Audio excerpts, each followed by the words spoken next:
La parole éternelle Kassumbale, ça vous présente l'émission Heure du choix.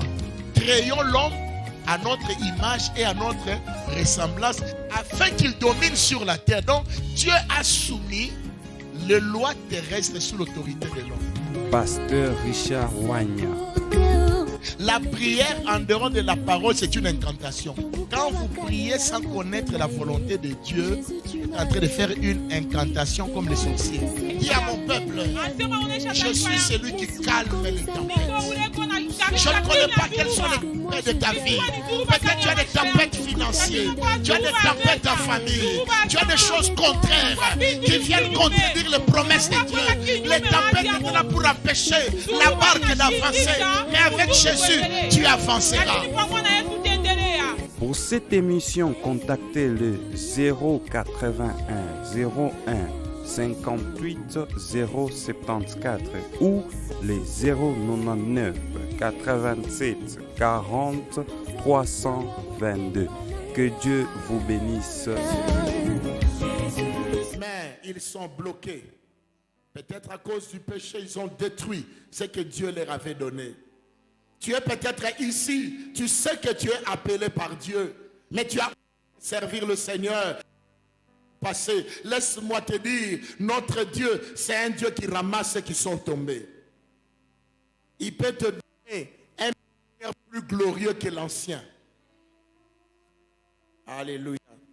Parce que s'il ne voulait pas te restaurer, il allait t'enlever de ce monde. Mais comme il te laisse dans ce monde, il y a espoir.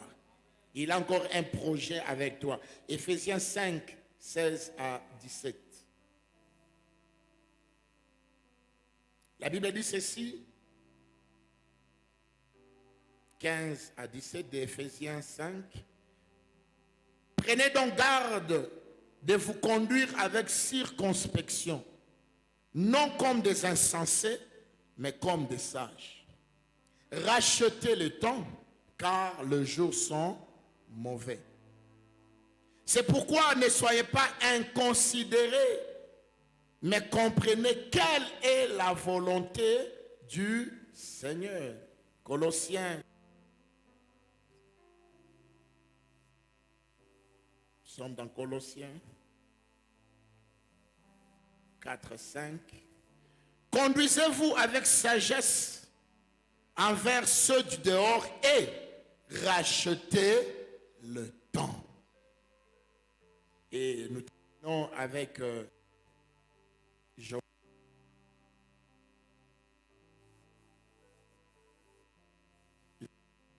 2, le verset 25.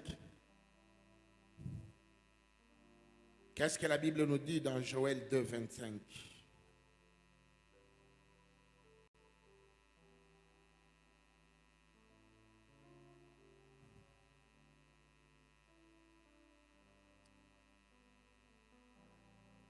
Je vous remplacerai les années qu'ont dévoré la sauterelle, les gélèques, les asiles et les gazam, ma grande armée que j'avais envoyée contre vous. Je commence par cette dernière parole qui est une parole d'espoir. Dieu dit à Israël, ici Dieu parle à Israël, son peuple, dans le livre de Joël. Le prophète Joël est en train de prophétiser sur la restauration. Vous verrez que c'est lui qui parlera aussi de l'effusion du Saint-Esprit. Il dira, après tout ce temps d'humiliation, ce temps de déception, ce temps d'échec, mon peuple Israël, moi, l'Éternel, je vous remplacerai les années perdues. C'est ce que Dieu dit à quelqu'un ce matin. Je te remplacerai. Remplacer veut dire racheter. Remplacer veut dire échanger ce qui était mauvais avec ce qui est bon. Remplacer veut dire te donner une opportunité. Dieu te dit ce matin, frère, toi qui es venu à cette culte, qu'il va te remplacer les années perdues.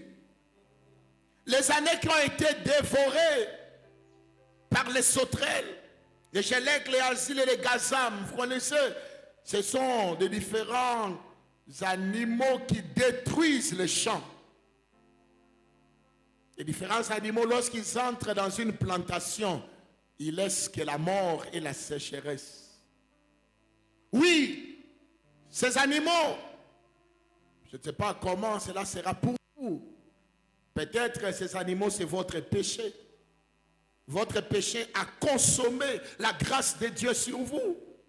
Et vous en êtes triste. Aujourd'hui, peut-être ce sont les démons. Peut-être ce sont les liens de la famille. Peut-être ce sont toutes sortes de choses qui vous ont mis genoux à terre. Mais Dieu dit, au-delà de la grande armée qui vous a attaqué, moi le seul Dieu, je vous remplacerai ces années détruites. Je restaurerai, je remplacerai, je racheterai les années qu'on vous a dévorées. Ne perds pas espoir, enfant de Dieu. Si tu as donné ta vie à Jésus-Christ, si tu marches réellement selon la parole de Dieu, il y a un jour de restauration. Ça peut prendre longtemps. Souvenez-vous, dimanche passé, j'ai dit, Dieu fait toutes choses bonnes en son temps. Et je disais que le temps de Dieu, ce n'est pas toujours demain. Le temps de Dieu peut être maintenant, pendant que je parle. Dieu peut restaurer ta vie. Ta vie de prière. Tu ne pries plus comme avant. Tu ne prophétises plus. Tu ne vois plus les visions. Tu es devenu tellement charnel. Le spirituel t'a été volé. Je t'informe. Dieu restaure aussi les dons spirituels. On a la soif de prier pendant 4 heures. Il te donnera la soif de faire toute une nuit de prière dans la prière. Souviens-toi, il y a des époques, tu commençais à 2 heures. La prière à 5 heures, seul. Aujourd'hui, tu as besoin d'être accompagné par les autres parce que tu as perdu quelque chose.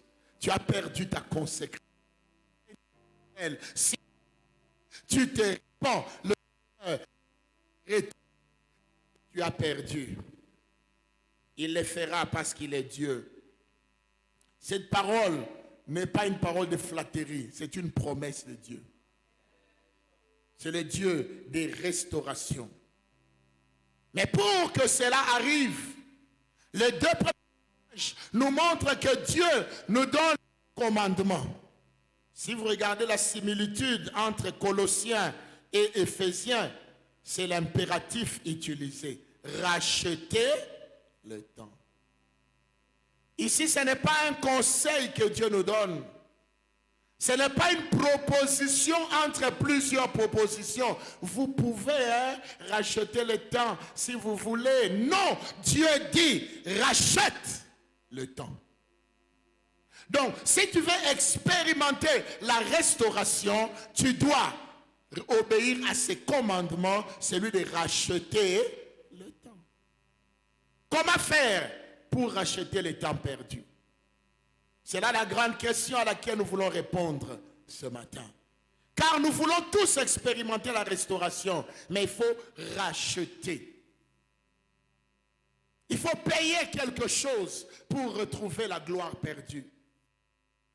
Vous avez votre Dieu a sa part. La part de Dieu, il a déjà promis. Il a dit, je vous racheterai les années perdues. Et lorsque Dieu promet, il a dans l'autre main la puissance d'accomplir ce qu'il promet. C'est la différence entre Dieu et les hommes. Les hommes peuvent promettre quelque chose, mais à cause des circonstances imprévues. Vous écoutez souvent les hommes dire, non, nonobstant notre bonne volonté, nous ne pouvions accomplir ce que nous vous avions promis. Mais auprès de Dieu, il n'y a pas de circonstances contraires. Il est lui-même le maître de toutes les circonstances. Rien ne peut résister à sa puissance. S'il dit qu'il va te lever demain lundi, il te lèvera demain lundi. S'il dit que tu vas te marier dans 2 semaines, Dieu peut te permettre un fiançailles de 2 semaines. Et dans 2 semaines, tu te maries. L'église va parler, le pasteur va parler au nom de notre église, il faut au moins 3 mois. Bien aimé, je l'ai dit à l'introduction lorsque je priais, lorsque Dieu est là, Dieu n'est pas soumis à notre protocole. Notre officiant du jour nous salue le miracle de la piscine de Bethesda qui a brisé le protocole. Tout le monde devait être guéri par l'eau, mais c'est tout là, le paralytique a été guéri en dehors de l'eau. Il a été guéri en dehors de l'eau. Parce que Dieu lui-même, le maître de protocole, le maître de circonstances, le propriétaire des 10 commandements, le propriétaire même de la Bible, le propriétaire de la loi, a dit seulement, veux-tu être guéri? Alors, j'aimerais dire à quelqu'un, nous sommes régis par la loi de la particularité divine. N'acceptez jamais de vivre comme tout le monde. Dites-vous, je suis différent, je suis spécial et le Seigneur fera avec moi des choses exceptionnelles. Donc Dieu a déjà parlé. Il a dit, je veux vous restaurer. Moi, je veux vous racheter. Il a fait une preuve en donnant son fils à la croix. Et lorsque Christ est mort, il a dit tout est accompli. Dans le tout est accompli, il y a aussi la restauration de ta vie. Dans le tout accompli, il y a la restauration de ton business. Dans le tout est accompli. Maintenant, c'est ta part. Qu'est-ce que toi tu dois faire? Tu dois maintenant racheter le temps. Obéir à ce commandement de racheter le temps. Je disais que dans ces 2 premiers textes, nous remarquons 2 choses. Premièrement, le temps impératif utilisé qui marque le caractère obligatoire et indispensable du rachat du temps. Tu ne peux pas te dispenser du fait de racheter le temps perdu. Tu dois racheter ton temps. L'homme a la capacité de s'arrêter, de réfléchir et de voir là où il a commis des erreurs et de changer. C'est ça la différence entre l'homme et l'animal. Tu ne peux pas dire non, je suis déjà condamné, je suis déjà sacrifié, je ne peux plus arrêter. C'est faux. Tu as la liberté du choix, tu as la conscience. Tu peux dire non, je ne peux plus continuer dans cet échec. Tu peux faire un examen de conscience. Tu peux entrer en toi-même comme le fils prodigue qui avait perdu toute la richesse, l'héritage que son père lui avait donné. Mais la Bible dit, revenu en lui-même. Dans Luc au chapitre 15, vous allez lire à la maison l'histoire du fils prodigue. La Bible dit, revenu en lui-même.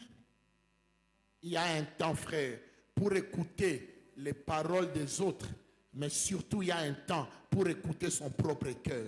Qu'est-ce que ton cœur te dit? Est-ce que ton cœur est content de la manière dont tu mènes ta vie? Ne te laisse pas distraire par les amis. Non, ce n'est pas grave. Frère, si pour eux ce n'est pas grave, pour moi l'échec est grave. Oh non, ma soeur, ce n'est pas grave. Tu vas te marier. Non, j'ai besoin aussi de mon mariage. Il y a un temps pour écouter les autres, mais il y a un temps pour écouter son cœur. N'accepte pas toujours, oui, à tout ce que les gens, surtout si ça vous concerne. Ils ne traversent pas la même humiliation. Ils ne traversent pas les mêmes problèmes. Ils ne pleurent pas avec vous la nuit. Oh ma soeur, c'est pas grave. Attends, il y a ça là. Non, mon ami n'a peine de ça. C'est bien, on peut consoler. C'est pas grave, tu enfanteras. On te dit, Seigneur, moi-même, je veux enfanter. Il a décision en soi-même. Il a dit, je dois racheter ma place. Quelle était sa place? C'est d'être héritier à côté de son père. Et après avoir pris la décision, il est rentré vers son père et il a racheté le temps perdu. Vous avez là un exemple d'un fils qui a racheté le temps perdu. Parce que lorsqu'il est revenu, le père lui a donné l'anneau, signe d'autorité. Il a donné les vêtements, signe de conciliation. Il a donné des chaussures, et fait à sa pour lui, pardon. Donc, bien aimé, c'est obligatoire pour nous aujourd'hui de chercher à racheter le temps. Et tout commence par l'introspection, la réflexion. Il y a des gens qui vivent sans réfléchir. Qui vous a dit que la foi est contre la réflexion? Oh non, la foi, frère, la foi vient de ce qu'on entend. Pour entendre, il faut connaître la langue, n'est-ce pas? Si je vous prêche en chinois, vous allez dire Amen. Non. Si je vous prêche en langue, je commence à prêcher en langue. La langue, hein, la langue des anges. Est-ce que vous allez dire Amen? Non. Vous n'aurez pas la foi. Donc la foi demande aussi la réflexion. La foi demande la... Pourquoi les fous ne peuvent pas croire? Alors que ce sont des créatures de Dieu. Ils sont créés à l'image de Dieu. Parce qu'ils ont perdu la capacité d'analyser et de réfléchir.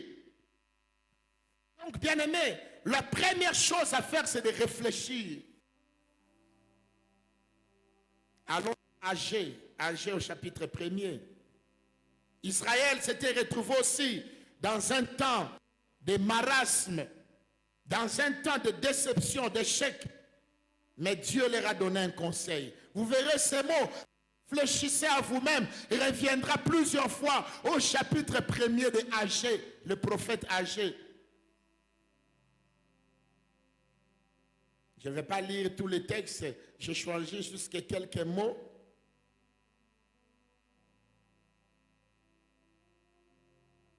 Je parle par exemple le verset 4. Est-ce le temps pour vous d'habiter vos demeures lambrisées quand cette maison est détruite? Ainsi parle maintenant l'Éternel des armées. Considérez attentivement vos voies. Dans d'autres versions, réfléchissez. Peut-être quelqu'un a la version, une autre version ici, on utilise le mot réfléchir. Considérer et réfléchir, c'est la même chose. Ce sont des synonymes en français. Il dit c'est considérez attentivement vos voies. Écoutez le verset 6. Vous semez beaucoup et vous recueillez peu. Vous mangez et vous n'êtes pas rassasiés. Vous buvez et vous n'êtes pas désaltérés. Vous êtes vêtus et vous n'avez pas chaud. Le salaire de celui qui est à gage tombe dans un sac troué. Ainsi parle l'Éternel des armées. Considérez attentivement vos voies. Je prends le verset 9. Vous comptiez sur beaucoup et voici, vous avez peu. Vous l'avez rentré chez vous, mais je soufflais dessus. Pourquoi? Dit l'Éternel des armées. À cause de ma maison qui est détruite, tandis que vous vous empressez chacun pour sa maison.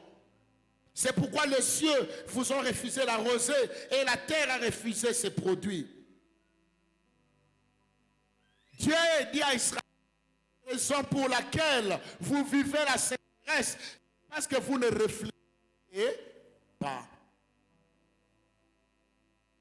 Réfléchir, bien-aimé, avoir la considération des événements et du temps qui passe. Toujours se poser la question, pourquoi telle situation? Ne vivez pas comme des gens ou dans un rêve. Non, nous ne vivons pas un rêve, nous vivons la réalité. La vie est une réalité, ce n'est pas un rêve. Quelqu'un a dit ceci, tu peux rêver la vie, mais il ne faut pas vivre tes rêves. Souvent, quand les hommes veulent vivre leurs rêves, ils s'opposent à la volonté. Il a voulu vivre son rêve de régner dans le monde entier. Il a créé la Deuxième Guerre mondiale. Le rêve, c'est un domaine de l'imaginaire. Dans les rêves, il y a des choses possibles et des choses impossibles. Alors si tu veux vivre ton rêve totalement, tu seras toujours déçu. Je parle à une sœur. Pour ton rêve, un mariage pompeux avec 2 couples.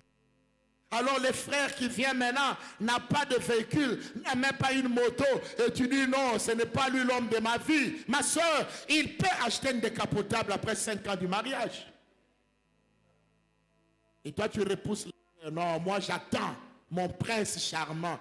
Mais le mariage n'est pas un conte de fées. Ce n'est pas Cendrillon. Parce qu'on a vu des mariages avec pompe qui n'ont fait qu'une semaine et puis divorce après. Alléluia. Donc la première chose que nous avons vue dans ces deux textes, c'est le langage obligatoire. Les commandements de Dieu sur son peuple racheté. Voilà ma question nous donne ce matin. Rachète le temps. Ne joue pas avec le temps, autrement dit. Le temps est précieux. Garde ça comme quelque chose de fragile. Le temps est fragile. Et le temps nous glisse entre les mains. Dimanche passé, ce n'est pas notre temps, c'est son temps. Il n'y a que Dieu qui peut dire mon temps n'est pas arrivé. Comme dans Jean 2,4 où Jésus a dit à sa mère, mon temps n'est pas encore là. Mais aucun homme ne peut dire mon temps. Il n'y a que Dieu qui connaît ton temps. Il n'y a que Dieu qui connaît ton temps. Toi, ta part, c'est d'être dans la volonté de Dieu, vivre le temps de Dieu. La deuxième chose que nous voyons dans ces deux textes, c'est le mot sagesse, n'est-ce pas?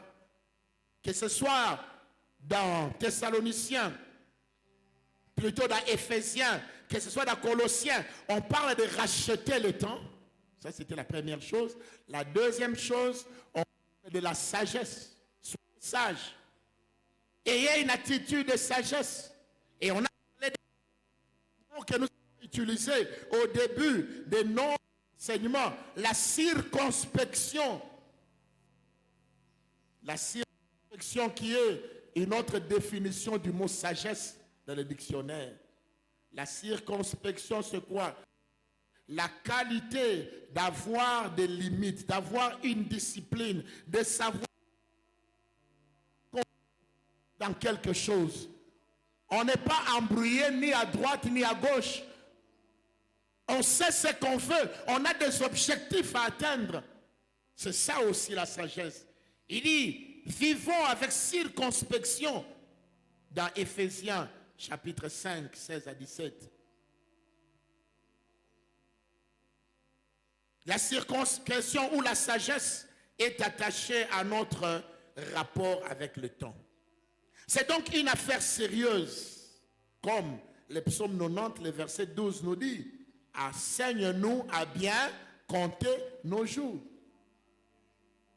Tu peux aussi remplacer le psaume 92 à dire, enseigne-nous à bien racheter nos temps, à bien racheter notre temps en appliquant nos cœurs à la sagesse. C'est ce que l'apôtre Paul dit aux Éphésiens, c'est ce qu'il dit aux Colossiens. Ayez la sagesse pour racheter le temps. Ayez la circonspection. Prenez le temps de prendre au sérieux la sagesse. Le psaume 92, disais-je, nous montre que celui qui sait gérer son temps est un homme sage. Ceci nous montre qu'il faut faire ce qu'il faut, au temps qu'il faut et au bon moment. Ici, j'aimerais introduire beaucoup. Il y a beaucoup de principes pour acheter le temps. Mais comme j'ai dit, nous voulons prendre du temps dans la prière. Je vais me limiter à un principe. Combattre l'esprit de procrastination. Qu'est-ce qu'on appelle la procrastination? C'est cette habitude de toujours reporter ce qu'on doit faire. Ça a tué beaucoup de destinées. Beaucoup de gens ont échoué parce qu'ils ont reporté à demain ce qu'ils devaient faire aujourd'hui. Non, demain, je ferai, j'irai, j'étudierai, je vais réviser. Non, que je regarde d'abord le match, je vais réviser à 1h, et à 1h tu es fatigué, tu n'as pas révisé, et à l'examen tu as 0. Et tu traites le professeur de méchant, qu'il a donné un examen difficile. Non, c'est toi qui n'as pas racheté le temps. Non, ce n'est pas s'aimer quand le temps de dormir. Je vous ai parlé dimanche passé que le succès commence tôt le matin. Tôt les... Un jour, j'avais un taxi. À l'époque, il y avait beaucoup de petites affiches qu'on mettait dans les taxis. La vie appartient à ceux qui se lèvent tôt. Ce n'est pas totalement faux. C'est aussi vrai. Dimanche passé, lever tôt, il faut dormir aussi. Bien dormir nous aide à bien nous réveiller et bien nous réveiller nous aide à bien gérer la journée.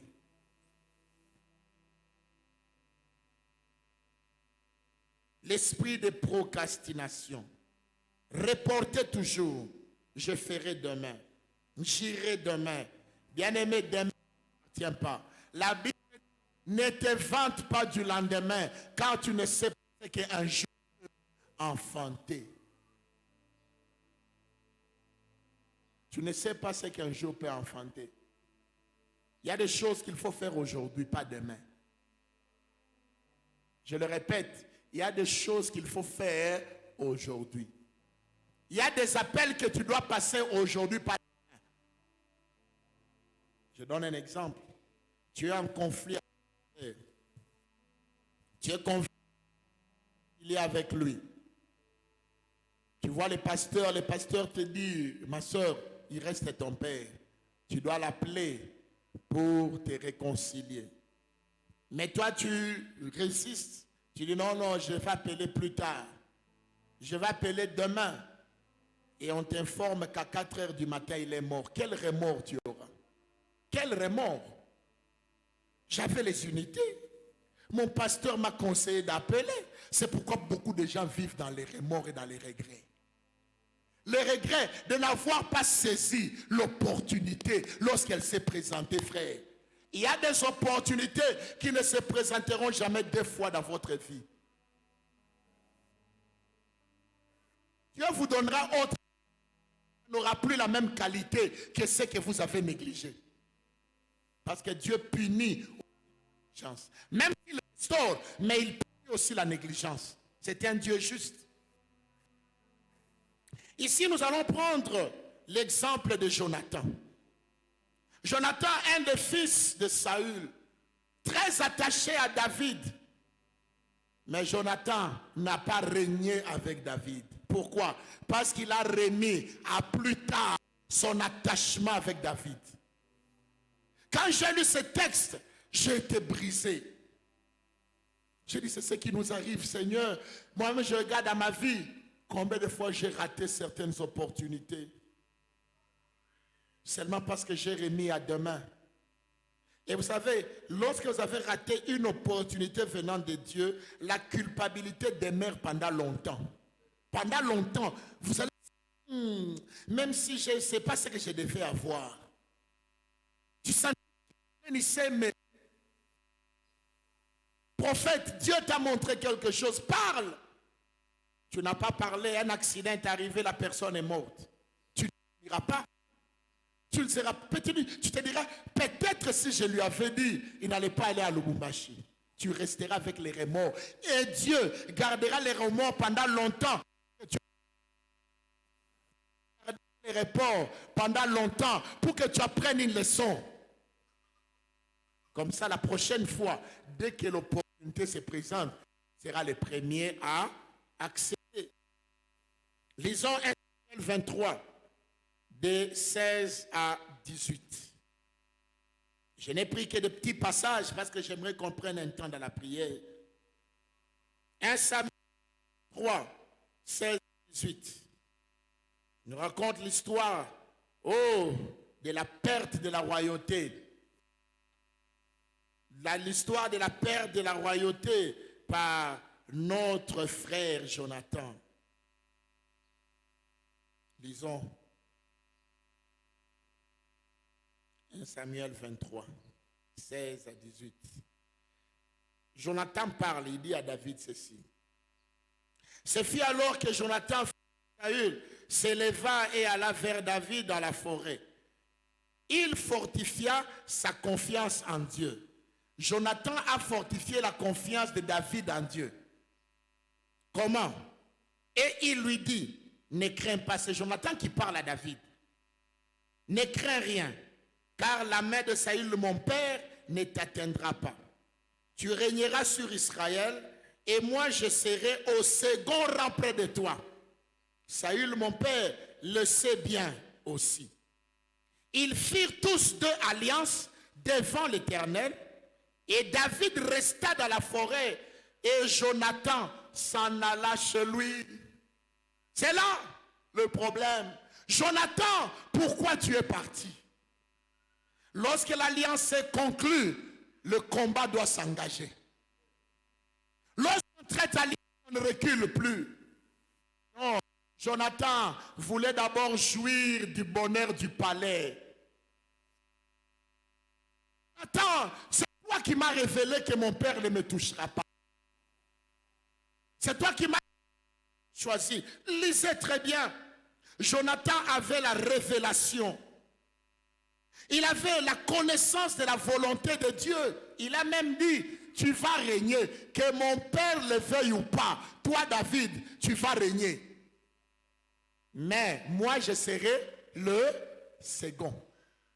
Donc, il avait aussi la promesse qu'il sera la deuxième personnalité dans le royaume de David.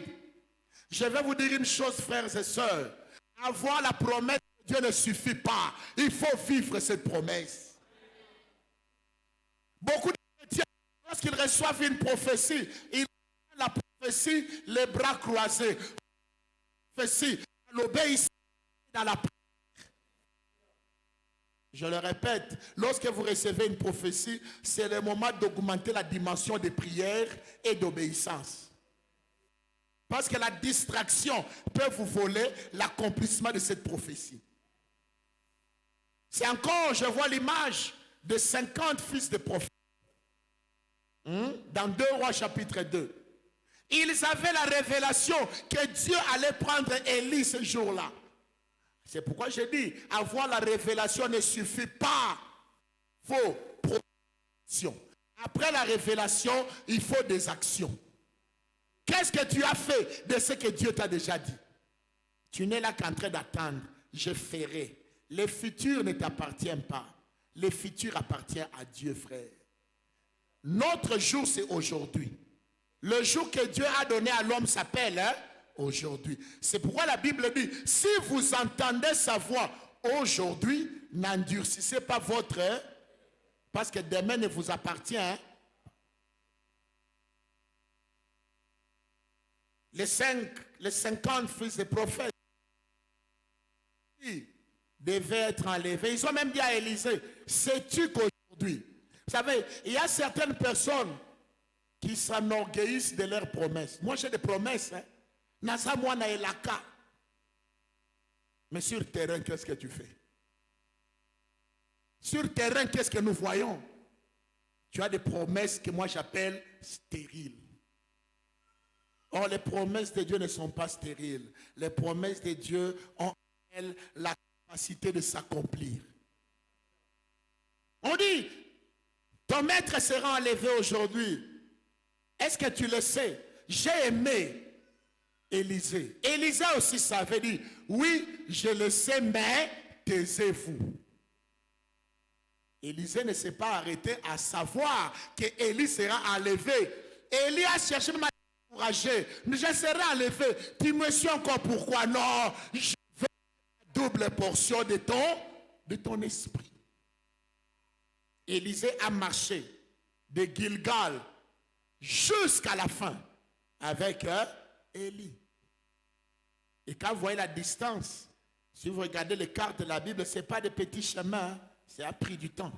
Tout vous voulez décourager et j'aimerais vous dire, bien aimé, lorsque vous avez des situations qui vont chercher, il y aura même des hommes de Dieu qui vont vous dire, est-ce qu'une telle promesse peut s'accomplir? Il y aura des choses, ou même vous-même, vous allez commencer à douter. Ne doutez jamais à la parole de Dieu. Si Dieu a parlé, vous soyez persévérants et vous verrez la chose s'accomplir. Élisée, c'est le contraire de Jonathan. Élisée a persévéré à côté d'Élie jusqu'à obtenir ce que Dieu lui avait révélé. Mais Jonathan est rentré au palais. C'est ce que beaucoup d'entre nous faisons. Tirons quelques enseignements sur le comportement de Jonathan et nous allons prier. Je n'ai vraiment pas envie de prendre beaucoup de temps à parler. Quelques enseignements. Plusieurs raisons nous poussent à réfléchir plus tard ce que nous devons faire maintenant. Entre autres raisons, l'effet de refuser les conséquences des efforts. Voilà. Nous refusons les efforts à faire. Parce qu'il y a certaines promesses qui demandent des efforts. Et je vais vous dire, toutes les promesses de Dieu sont inconditionnelles. Si tu obéis, je te bénirai. Allez, Deutéronome 28. Lisez Deutéronome 28. Si tu obéis, ça veut dire si tu n'obéis pas, tu ne seras pas la tête, tu seras la queue. Tout le monde déclare, je serai la tête, je serai la queue. C'est pourquoi moi je n'aime trop les déclarations où on ne donne que la dernière partie de déclarer, je serai la tête. Que moi, si je vais vous demander de déclarer, je dirais, déclarer, si j'obéis, je serai la tête et non la queue. Là, la parole est totale et complète. La parole des prédicateurs utilise une partie de la parole pour embrouiller les chrétiens. Nous devons dire la vérité. Si tu obéis, alors tu seras béni. C'est comme quelqu'un qui veut se marier. Une jeune fille, je ne trouve pas fiancée. Seigneur, je dois prier pour moi. Mais cette jeune sœur n'est pas réellement célibataire. Pourquoi je dis elle n'est pas réellement célibataire? Parce qu'elle sort avec d'autres dieux. Lorsque Dieu visite les célibataires sur la terre, elle ne te voit pas. Tu es déjà marié aux hommes avec qui tu couches. Ah, tu ne le savais pas. Dieu visite les célibataires.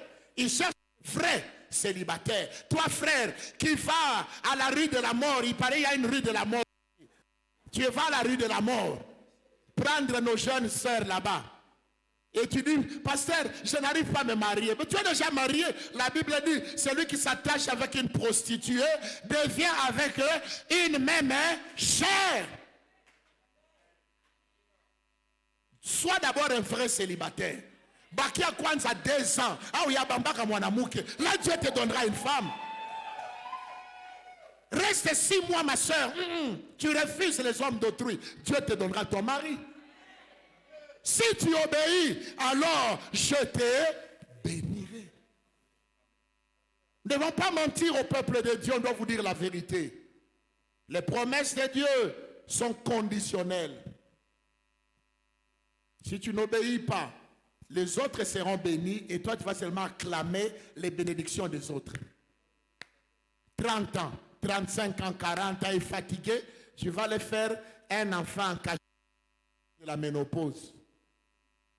Et tu as même bon, le pauvre pasteur, qu'est-ce qu'il va faire? On va bénir l'enfant. L'enfant est innocent. Et l'enfant que tu as eu là, hein, tu connais toi-même les circonstances. Des fois, on demande où est son père. Tu commences à manger dans la bouche.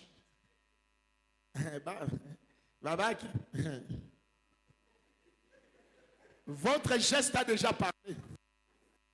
Alléluia. Ne pas vouloir les efforts à faire est la cause qui amène beaucoup de gens à reporter à demain. Ah, je suis fatigué.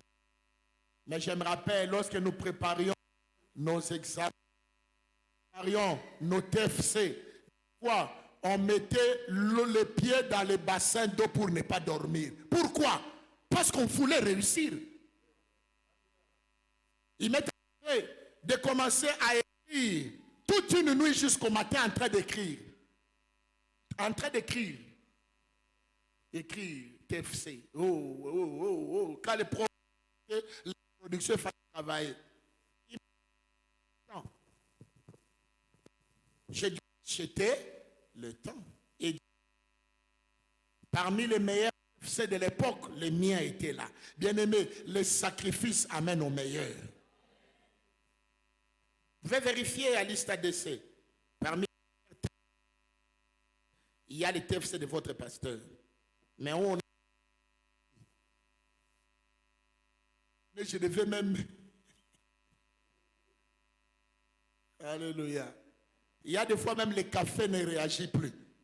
On a café mais mais comme un objectif à atteindre, tu te sacrifies.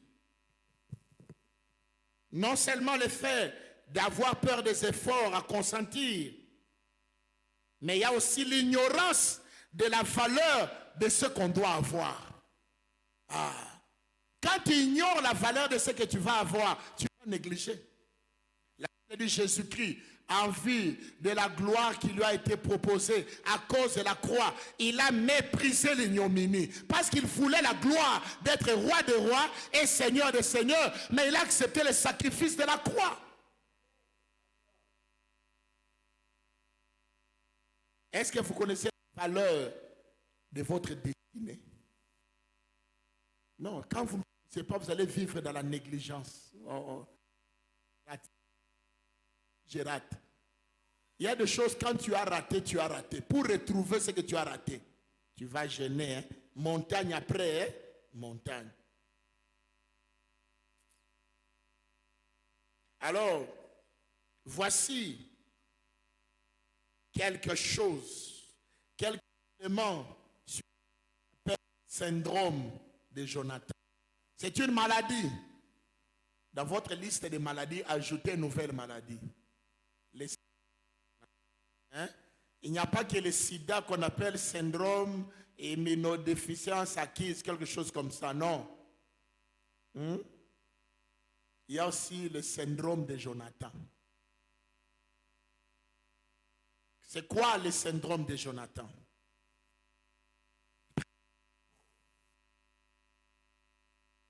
Maladie qui détruit dans l'église aujourd'hui. Cette maladie de répéter à faire aujourd'hui. Alors que nous avons lu la fois passée, Luc 13, le Seigneur Jésus qui dit, allez dire à ces renards d'Hérode que demain, aujourd'hui, demain et le troisième jour, je dois travailler. Il avait son horaire. Première chose,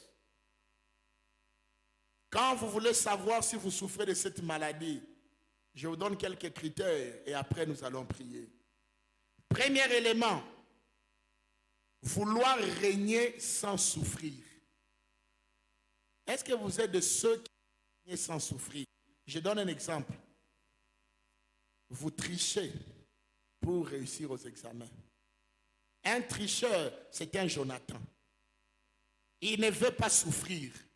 Il ne veut pas étudier. Il ne veut pas travailler. Corrompre le professeur, c'est un syndrome de Jonathan. Vendre ton corps au professeur, aujourd'hui il y a des points sexuellement transmissibles, PST. Ça existe à l'université. Ça c'est le syndrome de Jonathan. C'est plus facile de se déshabiller que de retenir une formule de chimie. Oui ma soeur. C'est facile de déshabiller, je commence, j'ouvre les boutons, non? Ça prend combien de temps? Mais retenir une formule de chimie peut te demander toute une nuit. Alors toi, qui as eu ton diplôme au travers de ces moyens-là, tu souffres du syndrome de Jonathan. C'est une maladie qui va te rattraper. Voilà pourquoi, depuis que tu as ton diplôme de licence, tu n'as pas d'emploi. Ou tu n'as que des petits boulots. Parce que Dieu te fait payer la conséquence de ton péché. Certaines personnes n'ont pas le boulot, ce n'est pas la sorcellerie de la famille, c'est Dieu qui fait le suivi de nos péchés, car la Bible dit, sache ô homme, ton péché t'atteindra. Et quand le péché atteint quelqu'un, les choses ne marchent pas. Ou tu es dans une entreprise, tu n'as pas de promotion, les jeunes sont toujours promis, ils s'élèvent, ils montent, mais toi tu es toujours, non, c'est que je ne suis pas. Non, ce n'est pas un problème de tribalisme. Rappelle-toi, le syndrome de Jonathan, tu n'étais pas encore repenti. Régner sans souffrir. Régner sans souffrir, c'est comme cette soeur, un jour à Lubumbashi, elle faisait le trottoir. Je revenais d'une de ma soeur, qu'est-ce que tu fais la nuit? Oh non, c'est la vie que tu mènes. Il me dit, pasteur, si Dieu me donne mon mari, je vais arrêter. Non, ne marchande pas avec Dieu. Arrête d'abord et Dieu te donnera. Dieu n'est pas notre grand léger. Seigneur, si tu me donnes, je vais arrêter de voler. Arrête de voler et Dieu te donnera du travail. Arrête de mentir et Dieu te l'aidera. Aujourd'hui, nous voulons passer ce que nous disons, n'est-ce pas? Kama mimi naacha mitakuria je ule Mungu anarishaka ndeke, anarishaka nyama, abarimake, atakurisha, abandonne. Il va te nourrir si tu marches dans la sainteté. Abandonne le mari d'autrui. Ça, c'est la facilité, ma soeur. Papa, alors, on a déjà des enfants, je sais, Dieu prendra soin. Ça fait mal de le dire, mais on doit le dire, c'est ça la vérité. Ce n'est plus bâti. Que faisons-nous ici? Nous perdons notre temps. Fermons, rentrons dans nos maisons. On doit vivre dans la vérité. Vouloir régner sans souffrir, c'est vouloir remplacer quelqu'un en le calomniant auprès du patron. Vous avez calomnié, vous avez monté un coup, et aujourd'hui vous êtes à sa place. Vous ne serez jamais béni. Il y a certaines bénédictions qui sont de gloire. Vous savez, il y a certaines voitures, quand les gens l'achètent, même si c'est neuf, ce n'est pas glorieux. Ça ne brille pas. Vous n'avez jamais remarqué ça. Parce que ce qui brille, c'est ce qui vient de la vérité, ce qui vient de l'éternel. Quelqu'un peut acheter une petite Ketch, hein, un petit Vista, les petits véhicules là, mais ça brille plus qu'une Jeep. Parce que la Jeep a été volée. Okay. Petit Ketch, il a épargné et ça brille. Il y a certains véhicules, il y a tout comme on a comme on a yangaria. Oh, en tout cas. Ni béni, ah, la gloire de Dieu, ses enfants. La gloire de Dieu entoure les bénédictions de ses enfants. Vouloir réussir sans effort. Vouloir réussir sans effort. Non, n'acceptez. Et puis, frères et sœurs, je vais dire quelque chose. Nous en parlons encore plus quand nous allons parler de la sagesse du travail. Hier, on a élevé la culture des chants et lokopamba. Vous avez écouté ça, non? Les musiciens ont chanté et les gens veulent vivre la chance. Frère, la vie n'est pas une affaire de chance. La vie se prépare. Le succès et l'échec, c'est le produit de votre préparation ou de votre négligence. Aujourd'hui, pour devenir ministre, il faut être dans un parti politique. Voilà pourquoi le pays n'avance pas. Je m'excuse de le dire. Il y a le clientélisme. On ne prend plus la méritocratie. On ne regarde pas celui qui mérite, mais on regarde celui qui me gardera, celui qui acceptera mes bêtises. Même dans l'église, malheureusement. Il y a certains pasteurs, pour choisir les anciens, il choisit les gens que lui il va conduire. Il n'a pas besoin de gens qui lui disent non. Pasteur, il faut avoir des gens qui te disent non. C'est important. Les gens qui nous disent non nous aident à revenir sur le chemin. On est des hommes, on peut s'écarter du chemin. On n'est pas des remplaçants de Dieu, jamais. Oh, le pasteur a dit, le pasteur peut se tromper. Je ne parle pour moi, nous tous, pasteurs, responsables du département. Tu n'es pas celui qui a la clé de la réponse. Tu peux te tromper. Écoute aussi, c'est nouveau qui vient d'arriver dans le département. Peut-être qu'il a expérimenté ça avant toi. Parce que les expériences sont différentes. Vouloir les résultats sans sacrifice. Bien-aimé, depuis la chute d'Adam et Ève, les rachats, la restauration, le succès, les résultats a été soumis à la loi du sacrifice. Dieu lui-même, pour habiller Adam et Ève, a fait un sacrifice, n'est-ce pas? Savez-vous que pour que Dieu habille Adam et Ève, il a égorgé des animaux. Comment il a eu la peau des animaux? Il a fait couler un sang. Il a fait couler le sang pour avoir la peau. C'est un sacrifice. Jésus-Christ lui-même, pour nous sauver, devait sacrifier sa vie à la croix. Il n'y a pas de bonheur sans sacrifice. J'ai lu un jour une œuvre d'art dans une maison quelque part qui m'a beaucoup interpellé. Il dit, si tu veux vivre comme un roi, travaille comme un esclave. Mais nous n'aimons pas travailler. Je reviendrai lorsqu'on parlera de la sagesse du travail. Le Congolais n'aime pas travailler. Nous sommes superficiels. Je donne un exemple. Lorsque nous amenons une nouvelle boisson, au début c'est bon, mais quelques mois après, il y a plus d'eau que la matière, vrai ou faux? Nous détruisons la qualité et nous achetons toujours en Zambie. Pourquoi? Et ils gardent leur qualité. Parce qu'il y a un service qui contrôle la qualité. Mais nous, qu'est-ce que nous faisons? Les beignets commencent bien. Après, vous commencez à mettre la farine de maïs. Pour gagner plus en payant peu, c'est du vol. Ah, toi qui fais les beignets, tu sais, non? Une certaine époque, il y a des mamans qui allaient prendre les huiles de transformateurs pour nous préparer les beignets. Les cancers! Il est ma faute à le transformateur. Maman nenda bana ushikilizana kama na nani bana itapula bana tupikia beignets. Oh Seigneur, merci parce que tu as nettoyé nos ventres. On a mangé des choses qu'on ne connaissait pas. Au nom du business, vouloir gagner sans sacrifice. Tu vas à Dubaï, tu achètes un vêtement à $10 et tu le revends à $350. Ah, ça aussi, hein. Vous allez me dire la douane. Frère, même si nous calculons la douane, soyons sincères. Une veste à $10. La douane coûtera 200 et quelques. Vous voyez comment nous voulons tout gagner en brisant les lois de Dieu. Et quand demain les bandits viennent nos maisons, ils prennent tout l'argent. Ils récupèrent l'argent que nous avons volé sur la tête des autres. Je ne vais pas te décourager à faire les affaires. Mais bien aimé, sans sacrifice, il n'y a pas bonheur. N'acceptez pas la gratuité.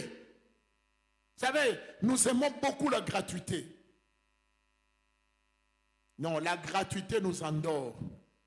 La gratuité crée en nous la paresse, Batani Kabouria. C'est pourquoi le jour où l'oncle qui payait tes études meurt, tu arrêtes les études. Tu n'avais pas appris à acheter même des petits biscuits à vendre. On ne sait jamais. L'oncle peut mourir. On en parlera lorsqu'on parlera de la sagesse du travail. Comment faire que son travail produise.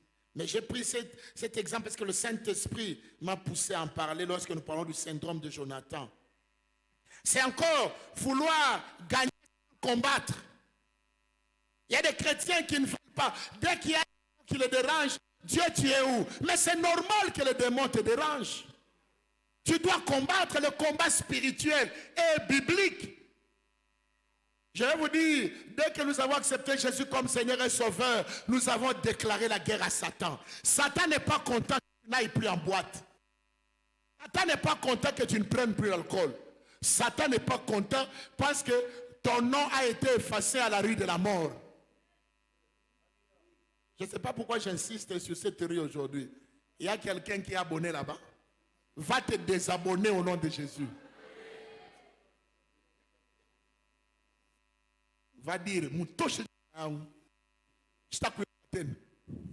alléluia. Je te parle, tu es là. Tu dis, ah, pasteur Aranifumbula, Michikufumbule Badirika. Il faut être bien aimé. La vie est un combat. C'est aussi une pensée qui n'est pas totalement mauvaise. Il ne faut pas rejeter. La vie est un combat, il faut se battre. Tu as un diplôme de licence. Il faut trouver l'emploi. Accepte même d'être sécurité. Commence quelque part. Gagne même $20 par mois au lieu d'avoir 0. Il y en a qui sont orgueilleux, non, licenciés. Ni fagne bouchauffeur à Pana. Frère, mais tu nous demandes les 500 francs. Seulement, donne-moi. Vous savez, des fois, il y a certaines personnes que je ne donne pas. Toi, tu es frère. Tu peux chercher l'argent. À certaines personnes, quand vous donnez, vous le rendez paresseux. Vous lui donnez un petit travail, il est fait très mal. Il va vous demander beaucoup d'argent. Même parmi les chrétiens, malheureux, il faut combattre pour réussir dans la vie, frère. Tous les hommes qui sont devenus grands aujourd'hui, c'est des hommes qui ont combattu. Des fois, on observe dans cette église certains frères que Dieu est en train de bénir matériellement. Observe leur horaire. Ils ne sont peut-être pas au courant. Moi, je suis un grand observateur. J'apprends. Il est là-bas. Il est ici. Il est passé. Il est monté. J'ai dit, c'est pas étonnant que Dieu le bénisse. Dieu paye les sacrifices. Mais toi, tu veux que tout vienne. Pasteur, Mililichok. Pasteur. Tu vas rester pauvre. J'ai dit, la pauvreté est attachée au paresseux. Ce n'est pas un problème de démon. Pauvreté et paresseux sont de grands amis. Un peu s'assoupir et la pauvreté te surprendra comme un rôdeur, un voleur. Un paresseux appelle la pauvreté. Il n'y a pas sorcellerie là-bas. Vouloir la gloire sans payer les prix, c'est ça le syndrome de Jonathan. Vouloir l'onction sans mener une vie de prière. On vous choisit pour prêcher, vous ne priez pas beaucoup et on le sent. Votre message est superficiel. Vous appuyez seulement sur, moi j'appelle ça la phrasologie. Qu'est-ce qu'on appelle la phrasologie? On a étudié ça, non? À l'école primaire ou c'est au CO. Hein? On vous fait un petit, tu sais faire l'introduction. Je ne parle même pas de dissertation. Dissertation, c'est déjà un niveau un peu élevé. Phrasologie latine. Tu organises des versets. C'est bien, mais ça ne change pas les gens. Bien aimé, on n'a pas besoin de bons messages seulement. On a besoin de messages puissants. Des messages qui changent la vie des gens. Parce que la parole de Dieu et la puissance de Dieu pour le salut de quiconque croit. Vous n'aimez pas l'onction.